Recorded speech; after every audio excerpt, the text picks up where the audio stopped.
Alright, I'm going to show you how to edit with Pro Tools. Now, hopefully everything's already recorded and already set up, but if not, what you're going to first want to do is you're going to want to import some of your files. So first off, I'm going to go ahead and click File and Import. I'm going to go to Audio, and I know that there's some swear words in here, so I already have a bleep folder file, so that's going to be awesome because now I can edit out some swear words. So first off, though, before we just import it all willy-nilly, you might be tempted to click on Add. Don't. Click on Copy. When you click Copy, it will save the folder with the rest of your files. So that way, when you move things around, hopefully you don't lose any of your audio. Because what Add does is it simply makes a reference to the actual file. You don't want to make a reference to your actual file. You want to make a copy of it so that way you can have everything that you need already right there. So I'm going to go ahead and click Copy. There we go. Now it should be in my folder. You might want to convert, but don't ever click this button because when you convert, it'll already do it for you. Converting happens when your bitrate or sample, or if it's a completely different file type, like it's not a WAV, it's an MP3. So you might want to convert, and convert will copy it for you as well. So now that we did that, we're going to click Done. Great, this is the folder I want, the audio files folder, where all my data is. So I'm going to go ahead and click that, and click Open. Great, now you have a couple options here. You can either click Clip List or New Track. I'm going to click New Track, but if you do it on your clip list, that might give you more control because then you can drag and drop files to where you want them later if you don't need the files immediately. But since I do need them right now, I'm going to go ahead and click New Track. Great, I have my bleep. Okay, now hopefully when they recorded, they made some markers. Now the markers will give you some notes or what you need to do, or maybe you already know what the notes are. But because I know there were some swear words, I know that somebody made some marks. So what I'm going to do is I'm going to click Windows and go to Memory Locations, or you can do Command 5, and I like Command 5, so I'm going to click that and click on the location you need. Alright, awesome. So now I know where I need to make my edits. So I'm going to go ahead and drag this by using the grabber tool. Now, real quick, I didn't explain this in any of the other videos, but this is called the Smart tool. What Pro Tools does, which is pretty cool, is that depending on where you are at on your file, it will change the tool accordingly. So if you are below your clip, it's the grabber tool, and basically you can grab and drag immediately. But if you're above it, you can select it or select portions or whatever you need to do with your editing. So but right now I just need to move it. So I'm going to go ahead and click my grabber tool because that will select it and move it for me. All right. Sorry. That is about where my swear word is since I made the mark. Now I'm going to go ahead and zoom in and try to find where that swear word is. So, okay, I think that's this one right here. Okay, now I need to move it around a little bit, but I don't want to re-click it and try to find out where it is. So I'm going to go ahead and click these rulers right here and move it around, and I'll change my selection since I use the selection tool. So that's nice. I took too much. Alright, that's the word I want to get rid of. Alright, now we have two options to get rid of this little bit of data we don't want.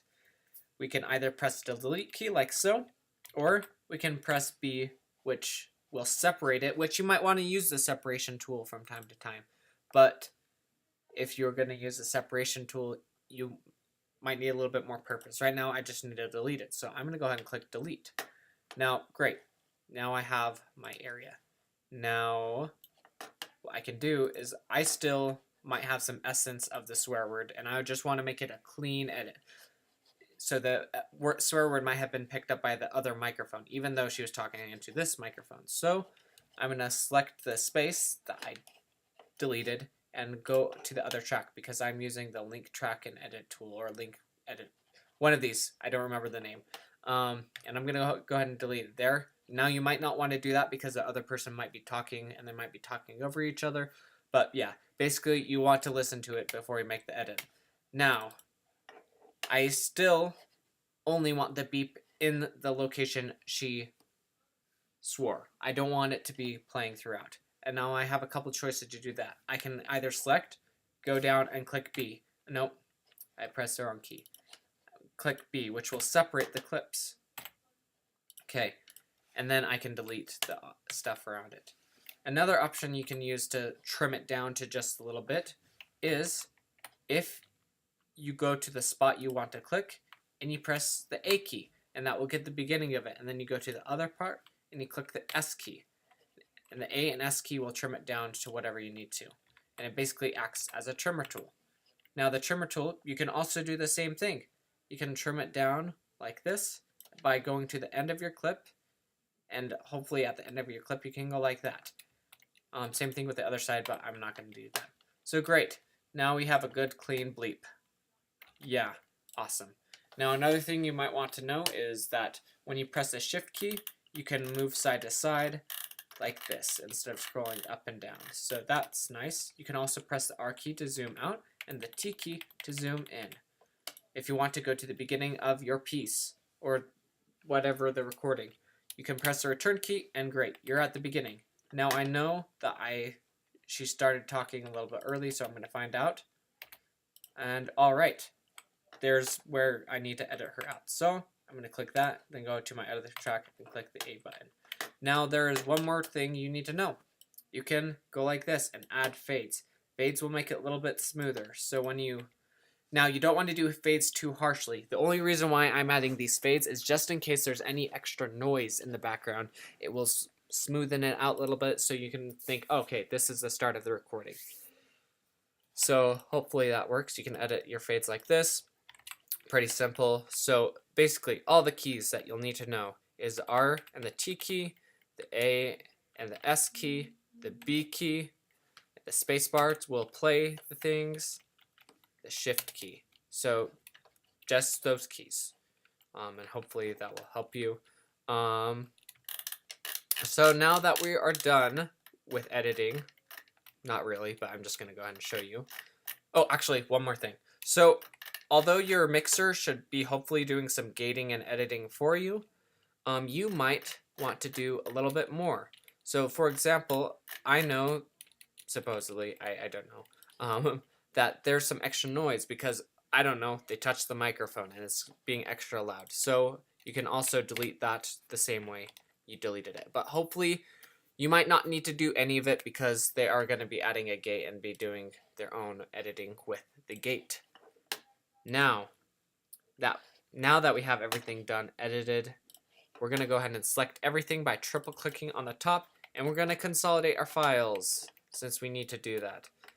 Now hopefully you have your theme song already set up and everything you need to do so. And select all your tracks, you select all the files, check to make sure that you don't have something like this going on because you select the wrong track, because we want to make sure that we are at our very end. Another cool key you can use is if you use your arrow keys, you can go back and forth between the beginning and ends of your selection. So there we go. We are already on a roll. Now what I want to do is, now since I need to upload these files to Box, even though they might have the same program, I'm going to do it anyway just so as a reminder. We're going to go ahead and click our consolidate clip right here, and it'll merge it, and then you can upload those files. But hopefully if they're using the same program as you are, Pro Tools, you can upload the whole thing. But I would still consolidate because you never know. And if you consolidate, they can have access both to the Pro Tools project folder as well as the audio folder, so they can have a choice if they don't like Pro Tools or if they want to do something different. But yeah, that should be everything for... Yeah, that should be everything, I think. Oh, there's one more thing. If you press the tab key, it will go to the beginnings of your recordings or your edits. So, and that's if this tool is on. But I also know, same thing if you click Control. Nope, it's Alt. And it'll go to the one previous. So, I remember there's this, and sometimes you might want to crossfade. And to crossfade, you just go to the bottom, the bottom of your butt. Sorry. and you can do that. But right now it looks like it's not cooperating for some reason. I'm wondering if it's because there's an edit right there. So I'm going to go ahead and make sure that there's no fades right there by clicking edit, and there should be a fades, and delete fades. There's no fades. It might just be the size of the gap. Yeah, size of the gap. Oh well, it doesn't really matter. But yeah.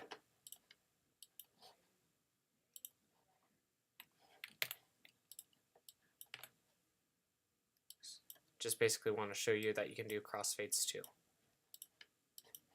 Oh well, I will figure that out later.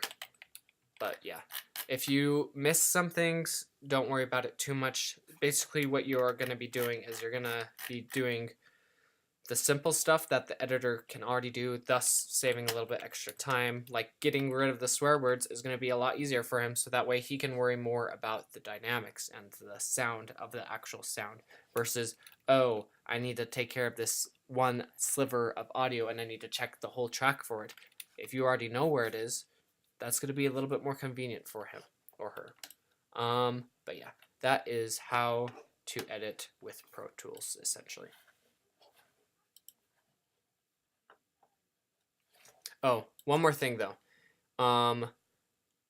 Only use fades sparingly, or a small amount of fades. Like for example, if I do not want to do a fade like this, even if it is music at the beginning or the end, because your mixer will actually know how to do a good fade out with the music.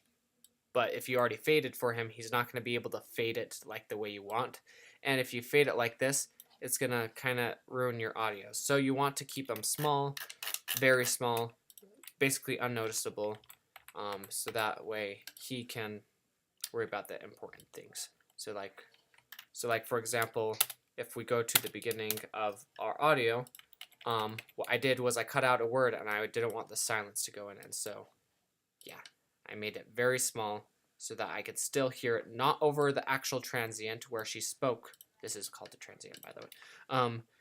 So that I could still understand her and still have a clean beginning. So yeah, you just want to be careful, but basically you're going to be cutting out material you don't want and adding material you do want, like with this bleep noise. So yeah, that is how to edit with Pro Tools.